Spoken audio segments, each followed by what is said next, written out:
reforma al Código Penal sobre unificación de condena.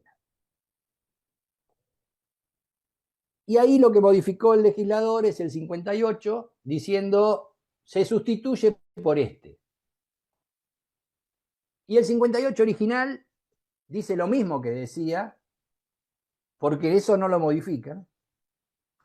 Y dice, las reglas precedentes, que son las reglas del concurso, concurso de delitos, concurso real, concurso ideal, 55, 56, 54. Dice, las reglas precedentes se aplicarán también en el caso en que después de una condena pronunciada por sentencia firme, se deba juzgar a la misma persona que esté cumpliendo pena por otro hecho distinto. Y esa misma norma agrega otro supuesto, que es el de sentencias, que es o cuando se hubieran dictado 2 o más sentencias firmes con violación de dichas reglas. Los párrafos que siguen son más bien procesales, porque es a quién le corresponde hacer la unificación. Corresponderá al juez que haya aplicado la pena mayor dictar a pedido de parte su única sentencia, sin alterar las declaraciones de hechos cometidos en las otras. Y un último párrafo que dice que cuando por cualquier causa la justicia federal, en autos en que ella haya intervenido, no puede aplicar esta regla, lo hará la justicia ordinaria nacional, nosotros desde ciudad, o provincial, que conoció de la infracción penal según sea el caso. Esta es la redacción original con 1000 problemas. Maximiliano Scarabrian dice, el artículo 58 tiene una redacción confusa que genera más de un dolor de cabeza. Esto lo dice respecto a la versión original. O sea que ya era un lío desde siempre. Ahora no contribuimos a que no sea un lío, sino le agregamos un poco de más lío. ¿Por qué? Porque en la nueva redacción no tocamos nada de esto, pero le agregamos un párrafo ahí. Párrafo que dice, en la unificación de condenas, la pena resultante será la suma aritmética de las penas impuestas en las sentencias consideradas para el dictado de la pena única. En principio le diría, bueno, es clarito, pareciese clarito, vamos a suma aritmética. Esto por oposición a el método composicional, donde a uno lo condenaban a 3 años y a 3 meses, y en la unificación le dejábamos 3 años. Componíamos, ahora cuando hablamos de suma aritmética, si te condenaron a 3 y ahora a 2 meses, son 3 años, 2 meses, se suma, matemático. Desde ese lado parece clarita la reforma, pero tiene un problema. ¿Por qué? Porque, bueno, en el Senado quisieron agregarle, el mismo informante en el debate, que es Parrilli, dice que sugieren agregar que los 2 delitos tienen que ser dolosos. ¿Sí? La idea era que si uno era culposo, no jugaba esta unificación aritmética, podía seguir la composicional. Eso no se lo aceptan, e igual votan todos por la positiva porque querían que la ley saliera. Salió. Ahora, como dice Scarabrian que esta redacción original ya era complicada, yo creo que la nueva no avanzó nada. Bueno, de movida, el último párrafo, bueno, nos podían haber tenido en cuenta a los de la ciudad, la justicia de la ciudad. Obviamente hablan de la nacional, yo soy nacional, no sé cuál será mi futuro, pero no meten a la ciudad autónoma. Bueno, no es un tema nuevo seguramente, porque esta redacción ya la tenían y esta discusión seguro que obviamente ya se dio.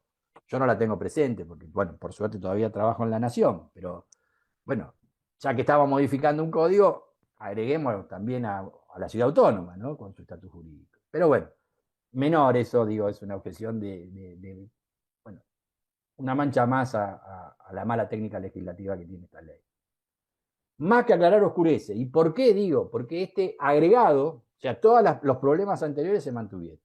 Pero este agregado, que en el fondo uno diría, bueno, parece clarito porque suma aritmética y listo, la meten para unificación de condenas. Y el tema es que la doctrina, y en esto claramente no soy un experto, casi estudié esto para poder contárselos a ustedes, la doctrina nos habla de 3 supuestos de unificación en el mismo 58, que son unificación de penas, unificación de condenas y unificación de sentencias. Pero la norma solo habla de condena. ¿Qué pasa con la unificación de penas y de sentencias?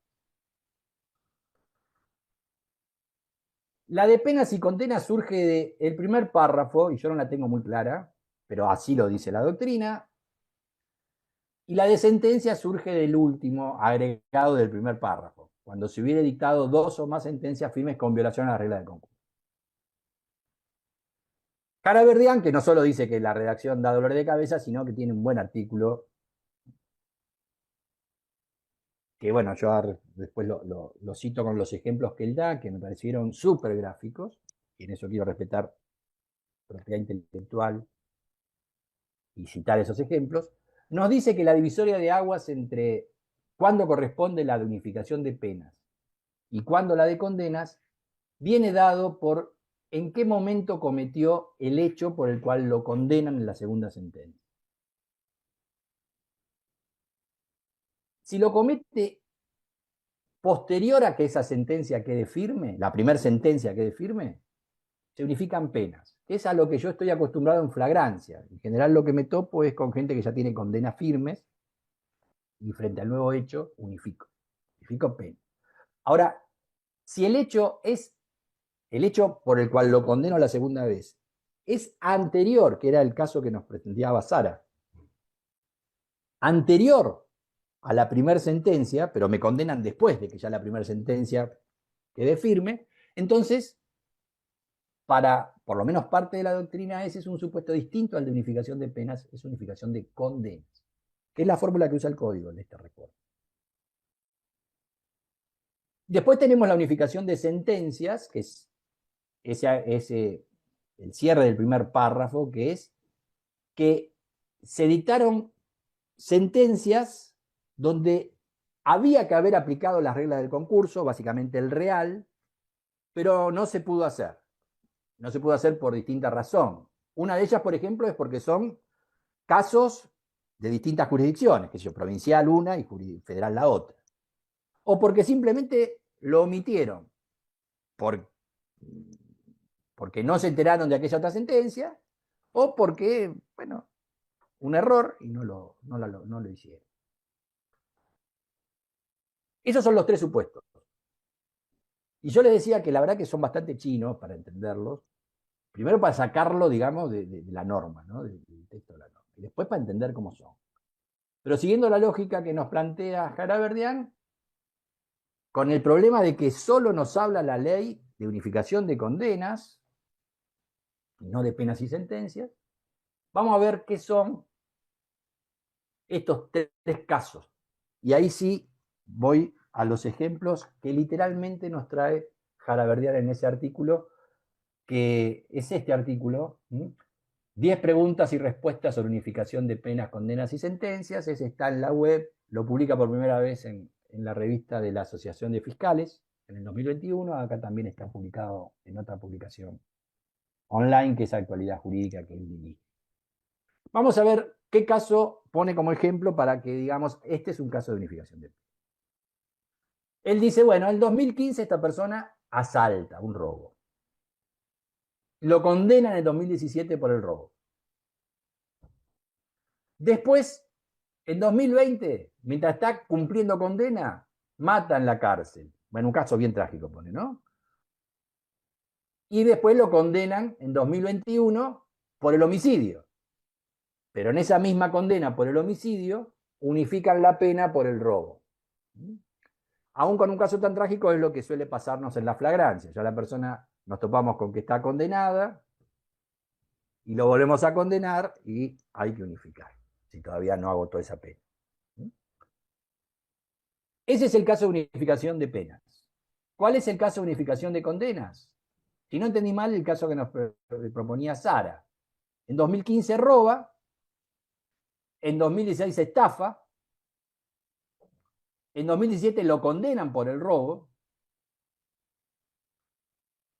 y en 2020 recién lo condenan por la estafa, y lo que hacen es unificar condena con la del robo. Pero como ven, ahí, cuando lo condenan por el robo, ya había cometido. El hecho es anterior, por eso es unificación de condena. Y después unificación de sentencias lo pone con el ejemplo de casos en distintas jurisdicciones. 2015, tráfico de drogas. 2016, una estafa. 2017 lo condenan por tráfico en la justicia federal. La justicia provincial lo condena por estafa en 2019. Esas condenas quedan firmes y entonces corresponde la unificación de sentencias en ese caso.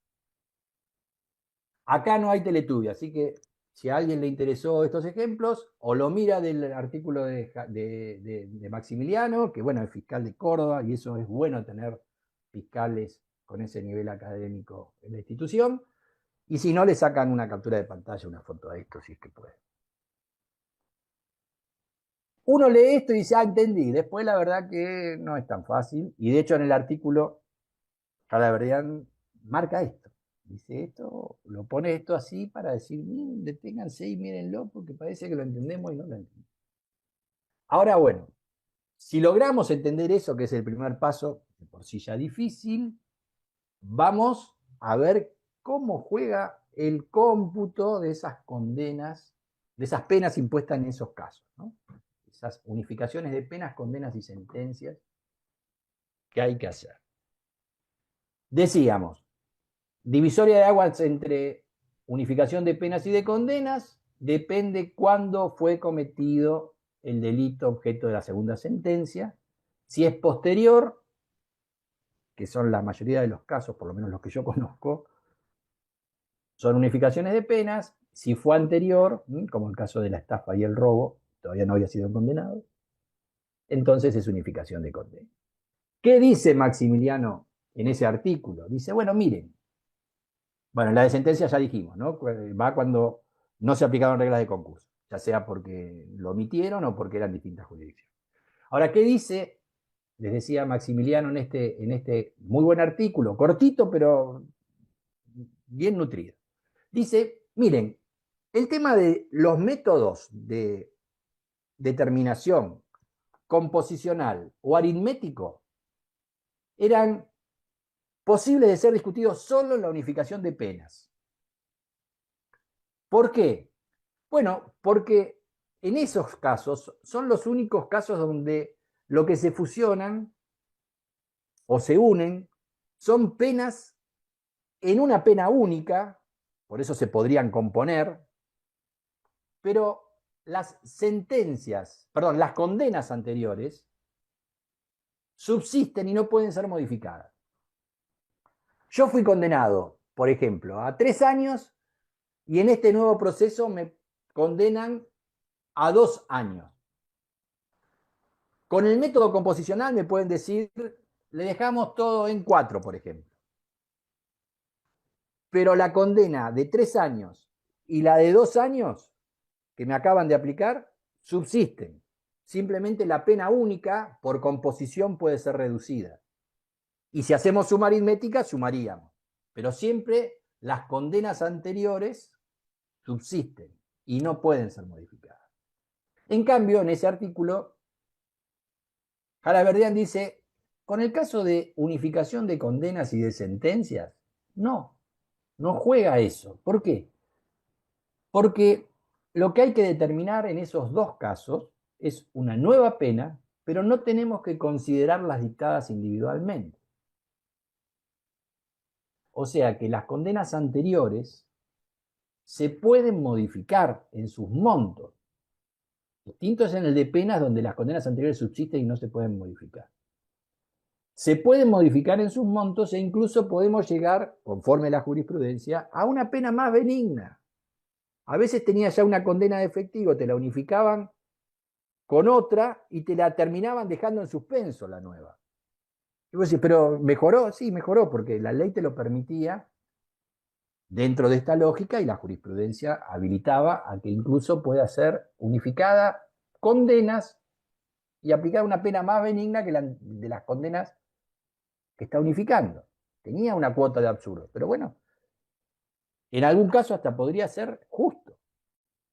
Pero bueno, con esto es con lo que se quiere terminar. En la unificación de sentencias, dice Jaraverdián, lo que hay es una nueva sentencia con una única condena. Con lo cual, el método composicional ahí, técnicamente, en sentido puro, obvio que se compone tal vez esa única condena, pero no a través del método composicional, porque acá se refunden con una condena, una nueva sentencia con una única condena. No sigue habiendo dos condenas. El tema es que, bueno, como ven es un tema, yo la verdad confieso que siento que es chino básico, porque además soy fiscal de instrucción, con lo cual el tema no lo manejo forensemente. Y la realidad es que mi aprendizaje siempre fue que cuando uno no trabaja el tema concreto nunca lo termina de entender del todo. Pero bueno. El de suma aritmética, la ley lo pone solo para la unificación de condenas. Donde, como dije, por lo menos para Jaraverdián, no jugaba. Obvio que acá no hay discusión.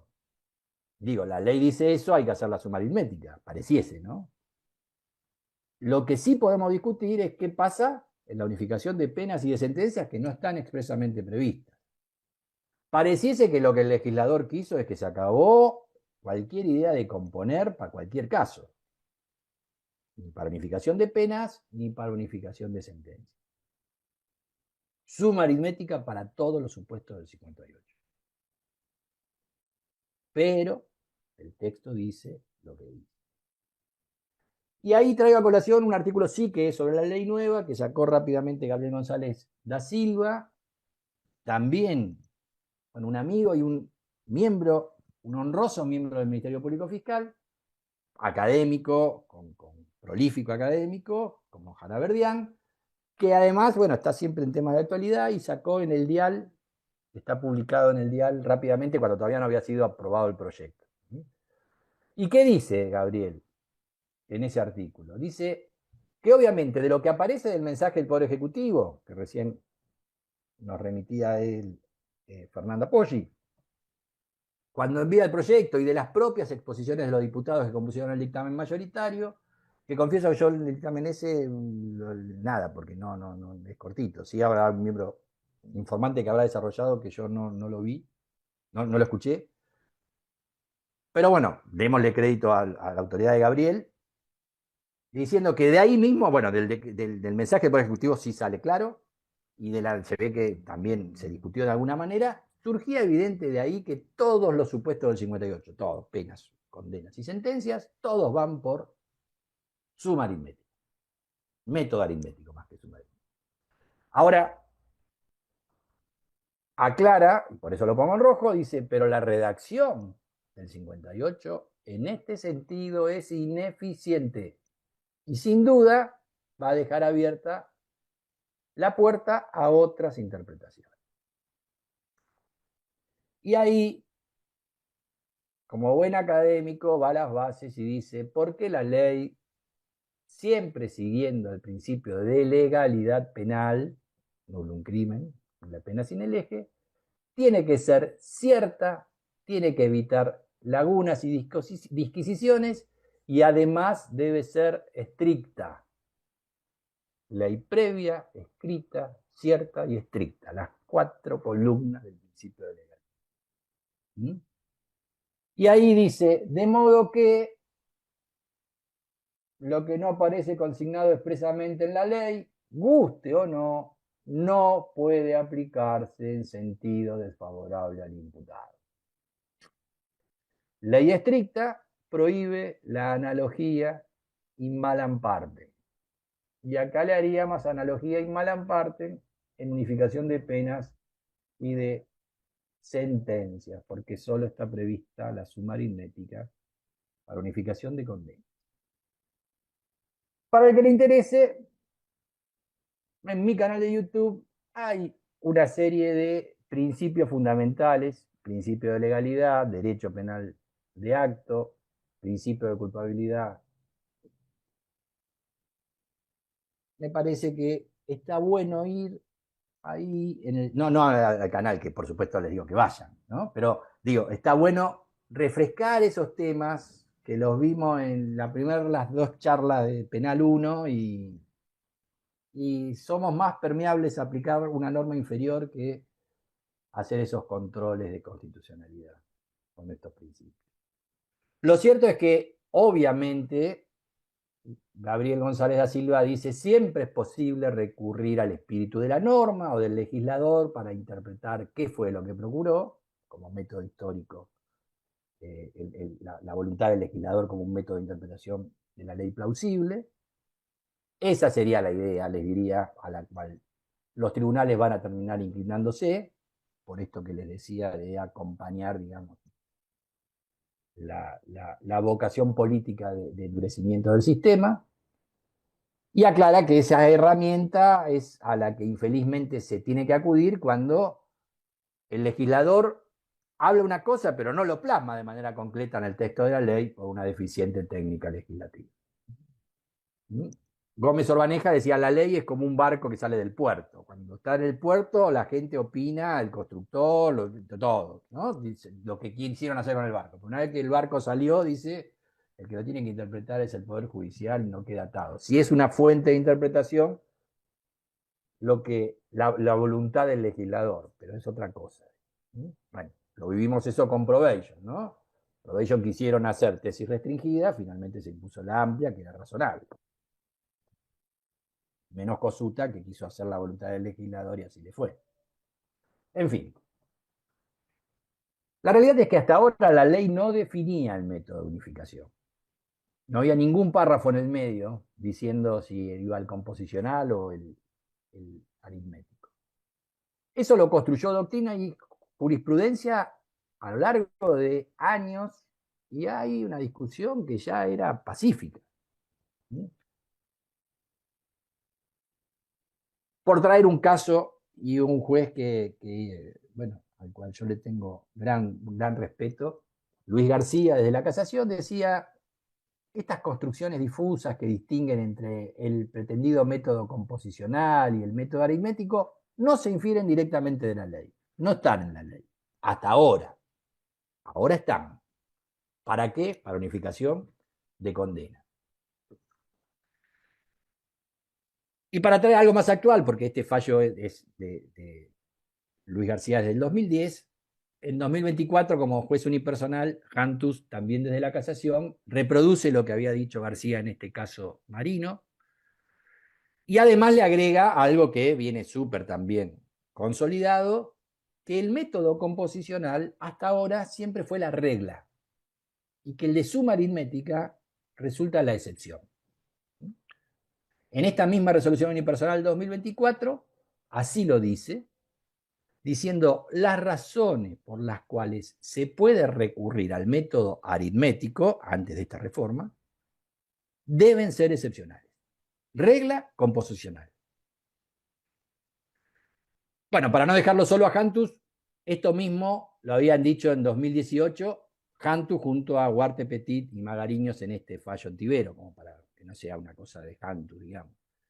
Y es más, en esta resolución unipersonal, Jantus cita que esto de la excepcionalidad de la suma aritmética y la regla del composicional quedó afirmado por la Cámara del Crimen de la Capital en un fallo plenario que es Filippini de 1965. O sea, tenemos 59 años de que por lo menos desde ahí para acá eso quedó consolidado en un plenario.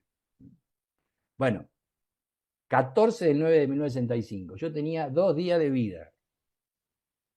Pasó mucho. O sea, estamos cambiando mucho tiempo de práctica forense.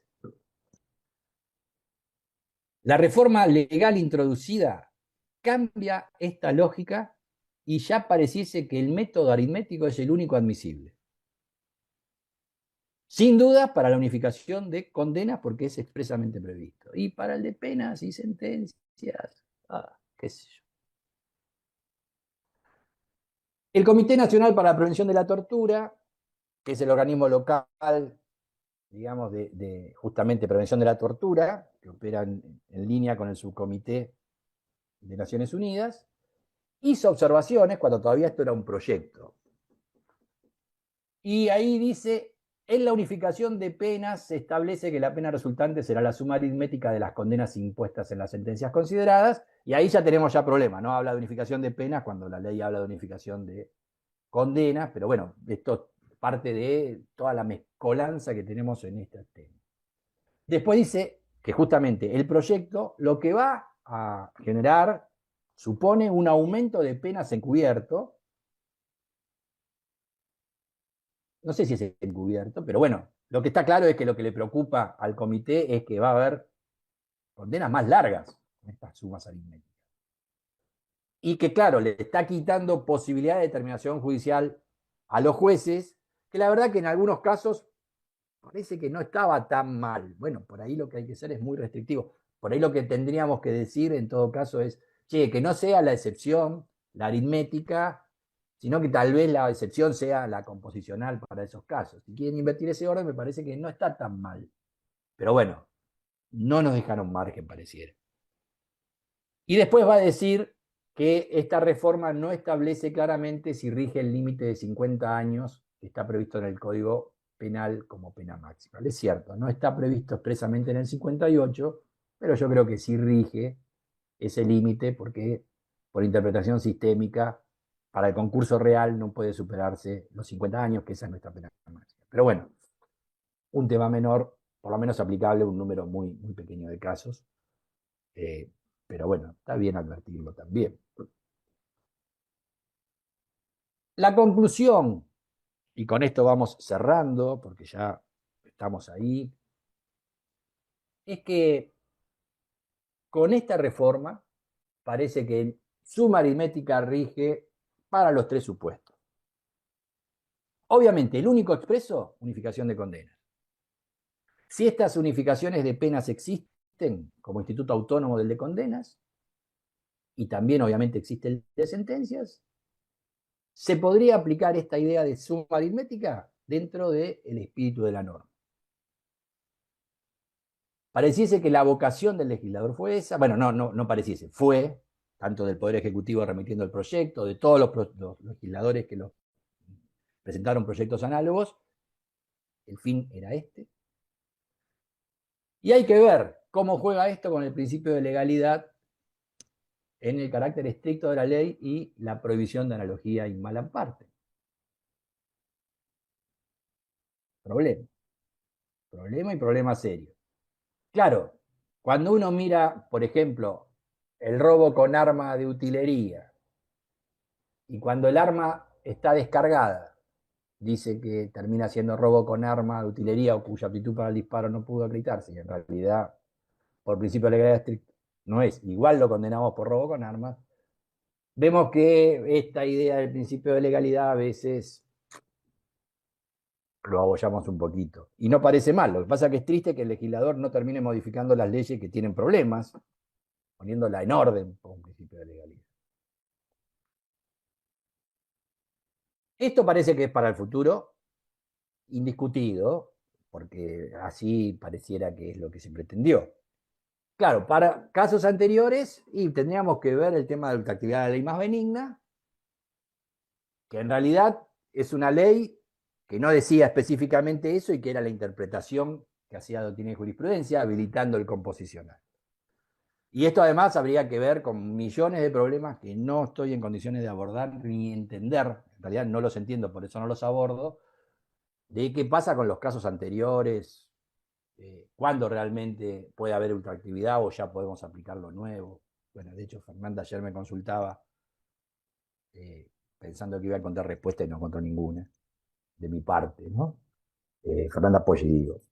Así que bueno, esta sería la conclusión inicial y lo que vemos entonces, también dentro de este marco de conclusiones, el abordaje de por qué dije que esta reforma del 58 va a impactar también en prisión preventiva y escarcelación, en sentido negativo, con más prisiones preventivas, más escarcelaciones denegadas, y por qué esa suma aritmética implica como la reincidencia considerada agravante, más pena equivale a más riesgo de fuga. Pena en expectativa, como vimos, es un indicador admisible y por eso va a haber más presos preventivos a partir de esta hipotética unificación con suma aritmética cuando ya la persona tiene una condena anterior y lo estamos volviendo a juzgar. Conclusión final, la modificación de este método, pasando de suma aritmética para todos los casos, va a determinar que haya penas cuya ejecución sea más larga, por esa suma aritmética, montos de penas más largos, unificadas. Obviamente va a haber más presos condenados cumpliendo condenas, porque sus penas van a ser largas y entonces van a estar más tiempo presos, y también va a haber más presos preventivos porque ese indicador de pena en expectativa se incrementa con una suma aritmética que es más fácil de hacer. Si ya tengo una condena de 3 años y ahora te tengo procesado por un delito que tiene 3 años de mínima, sé que eso va a dar 6 de mínima. Antes podríamos hasta decir, bueno, por ahí te la unifico en 3 en suspenso y te puedo escarcelar igual o no dictar la preventiva. Hoy esa prognosis ya no podría hacerse. Miren, las modificaciones para la puerta giratoria se centraron en la reforma de los códigos procesales. Se llevó la discusión, arrastró la marca. Sin embargo, el verdadero impacto que creo que va a tener es con la modificación de estos dos institutos, reincidencia y unificación. Si hay algo que puede trabar la puerta giratoria en casos con personas con antecedentes, es el que va a ser reincidente y el que va a tener unificaciones.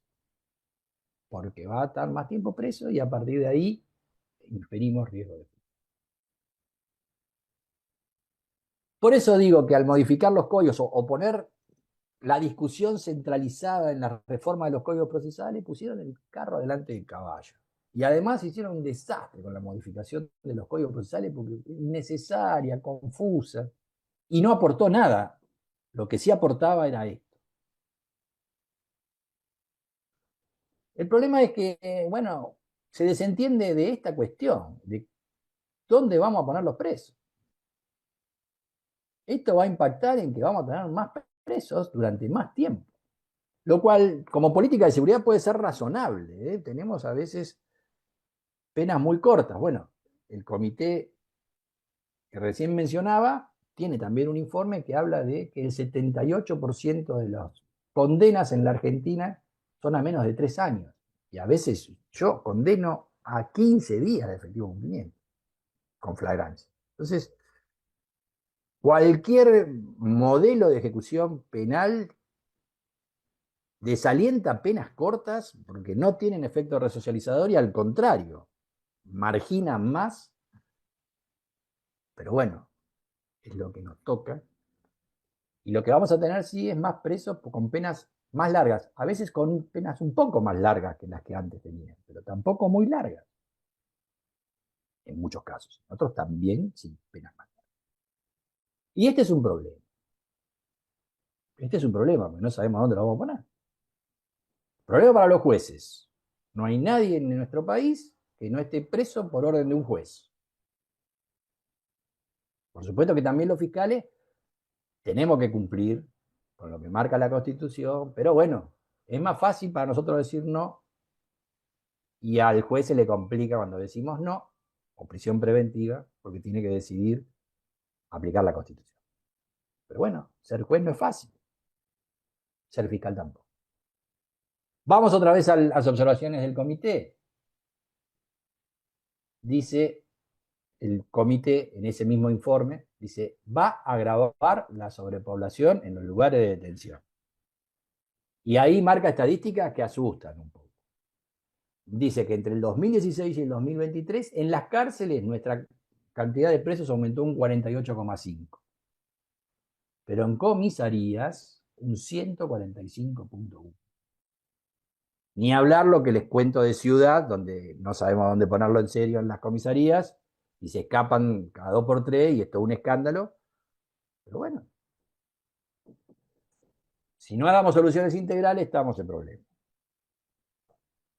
Dicen desde ese informe del comité que estas reformas lo que profundizan es la tendencia a la inflación penal que el país atraviesa en las últimas décadas. Bueno, el continente atraviesa, ¿no? Cualquier conflicto que no sabe cómo resolverlo el legislador nos lo tira al derecho penal, con pocas herramientas para gestionar esos conflictos, pese que hoy en el Código Federal, que también lo tenemos vigente en el Nacional, por la bicameral, que lo puso en práctica el 22, tenemos algún método alternativo que es la conciliación. Suspensión de proceso a prueba, conciliación, la discusión si la revisión, si la reparación integral está, digamos, todo el tema de gestión del conflicto con una salida menos violenta, pero tampoco las usamos mucho. Por lo menos en donde estoy, la verdad es que no se usan tanto. Y ese es un problema, porque el modelo al que vamos viró de modelo de paradigma del orden de gestión de la conflictividad. Antes era un modelo de reprimir por desobedecerse la ley y ahora hay que armonizar el conflicto, gestionar el conflicto y en la medida que pueda ser con salidas menos violentas y además concebidas por víctimas imputadas como mejor de calidad, hay que priorizarlas. En definitiva, esta inflación penal lo que hace es no contemplar de qué manera se va a afrontar dónde poner los presos. Hay un informe de INESIP también, criticando fuertemente el proyecto, donde decía, si quieren más presos, digan dónde lo quieren alojar. Bueno, INESIP tiene toda una campaña muy fuerte de qué hacer con los presos en comisaría, incluso hasta dijo que iban a terminar denunciando jueces que tuvieran presos en condiciones inhumanas en comisaría. Y ese informe de INESIP, que está también colgado en la web, critica y dice que la ley de reiterancia va a agudizar este problema de presos en comisaría, es una ley. Y le mete estos 4 calificativos: irresponsable, inconstitucional, innecesaria, contraproducente. Irresponsable, dice, porque no se hace cargo de los problemas de los presos en comisarías. Bueno, esto lo podemos trasladar a dónde vamos a poner los presos, incluso en las cárceles. Inconstitucional, porque amplía las causales de prisión preventiva, incluyendo un fundamento que no es admisible, que es reiteración delictiva. Esto está bien dicho en este momento cuando saca este informe el INESIP, porque en ese momento todos los proyectos hablaban de reiteración delictiva como causal autónoma de prisión preventiva. Eso hoy se corrigió. Uno puede encontrar que la ley es legible solo en clave de riesgo de fuga, con problemas, pero es legible. Así que, bueno, ese tema lo vamos a ver la semana que viene. Así que hoy les diría que este calificativo de inconstitucional, en realidad inconvencional sería más que inconstitucional, no aplica ya hoy con la ley aprobada. Innecesaria. ¿Por qué? Porque dice, bueno, porque primero no tenemos leyes garantistas ni hay puertas giratorias, sino más bien todo lo contrario. Bueno, uno puede decir, esto es una posición ideológica, no sé si esto, no sé. Pero sí agrega esto que me parece que está bien. Bueno, se me encimó ahí, pero dice, además, el Código Procesal Penal Federal, que ya está implementado en todo el país por la bicameral, prevé la constatación de detenciones previas. Efectivamente, el 221 habla de esto. ¿Y dónde te detuvieron previamente? En una causa anterior. Con lo cual, de alguna manera ya la reiterancia la podía sacar de esa fórmula constatación de detenciones previas. O en el 319 del EBN original, haber gozado de excarcelaciones anteriores. ¿Dónde gozaste de excarcelaciones anteriores? En causas anteriores. Bueno, si tenés otra causa, sos reiterante. Y después, ¿qué es contraproducente? ¿Por qué? Porque dice que profundiza la tendencia hacia una política criminal boba que, lejos de impactar sobre el crimen organizado, concentrará los recursos en las detenciones de los últimos eslabones de las cadenas criminales. Y ahí nos propone algo que nos concierne mucho al Ministerio Público, mucho al Ministerio Público Federal, en materia federal, que lo que tenemos que elaborar es una política criminal inteligente, eficaz, que vaya por los actores criminales de alta escala que no suelen ser reiterantes. Llegamos siempre a los últimos eslabones de las cadenas, que son fungibles. Detenemos a uno y va a aparecer 5 más que hagan lo mismo, porque es esa forma de ganarse la vida, y nunca llegamos a la estructura que alimenta todo ese comercio ilegal, ese mercado ilegal. Pensar en persecución penal estratégica. Zaffaroni, que hoy está para abajo, digamos, porque todos lo cuestionan, dice con una metáfora de que, bueno, todo el sistema de selectividad penal hace que la telaraña que supone agarre al chico, hasta obras toscas de la criminalidad, y el grande suele perforarla. ¿Cómo combatir eso del Ministerio Público? Y con persecución penal estratégica. Nuestro objetivo tiene que ser terminar con la impunidad de los poderosos. Y dentro de este paquete de leyes sí apareció esta ley antimafia que no se le dio mucha pelota, que no sé, no la leí nomás, no estoy en condiciones. Si Araceli insiste mucho por ahí, la estudio un poco más y hacemos alguna jornadita.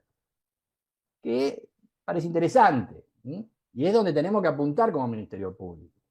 Hoy yo a veces quiero poner un kiosco porque lo que me trae la policía son hechos, obvio que para la víctima gravísimos, pero cuando uno los compara con a los que atrapamos son gente, por lo menos en la ciudad de Buenos Aires, ¿no? Con delito de justicia nacional, hechos muy toscos, a veces sin mucha gravedad, pero gente que tiene antecedentes y además también cruzados por consumo problemático de estupefacientes. Entonces tenemos, y entonces nos ocupa el tiempo eso y nunca vamos por más allá. Flagrancia es un problema de esa perspectiva, porque te quedás con ese preso que condenaste ese día y nunca te dice dónde llevaba los celulares que afanaba o lo que, digamos, desde el picaporte de bronce que afanaba hasta la rueda de auto que afanaba, dónde la reducía para ir por el delito de mercado.